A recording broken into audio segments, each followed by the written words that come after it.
பணைய கைதிகள் கொண்டு வரப்பட்டார்கள். கொண்டு வந்த நேரம் அதுல ஒரு பொம்புல தன்னுடைய குழந்தைய காணாமாக்கிட்ட. புள்ளைய காணல, அம்மா தேர்றா. சஹாபாக்களும் ஸல்லல்லாஹு அலைஹி வஸல்லமும் இந்த காட்சியை பார்த்து கொண்டிருக்கிறான்.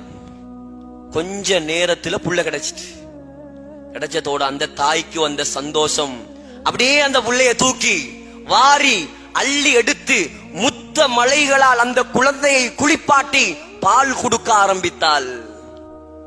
ஸல்லல்லாஹு அலைஹி வஸல்லம் சஹாபாக்கள்கிட்ட கேட்டாங்க, ஏ தோழர்களே நண்பர்களே, இந்த தாய் இந்த குழந்தைய நெருப்புல போட விரும்புவாளா?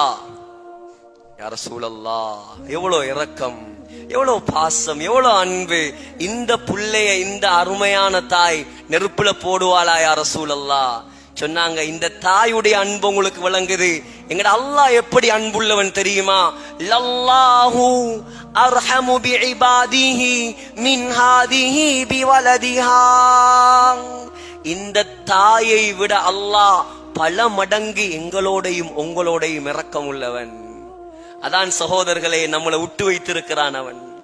அவன் இரக்கம் நாங்க வாழ்றது. இல்லாட்டி தொழுகையை விட்ட உடனே தண்டனை இறங்கினா என்ன நடக்கும்? ஒரு தொழுகையை விட்டா ஆகரத்துல 80,000 வருஷம் நெருப்புல பத்தோம். ஆகரத்துல, உலகத்துல ஒரு தொழுகையை விட்டதற்காக நம்மை பிடித்தால் நம்ம ஊர்ல எத்தனை பேர் மிச்சமாகுவான்? ஒரு தொழுகையா உர்றான் எங்கட முஸ்லிம். சுபஹானல்லாஹ், ஒரு தொழுகையா உர்றான். பிறந்தத்திலிருந்து தொழாம இருக்கிறான் எத்தனையோ பேர். பிறந்தத்திலிருந்து பள்ளி பக்கம் வராம இருக்கிறான் எத்தனையோ பேர். இன்றைக்கும் சந்தர்ப்பம் அவனுக்கு.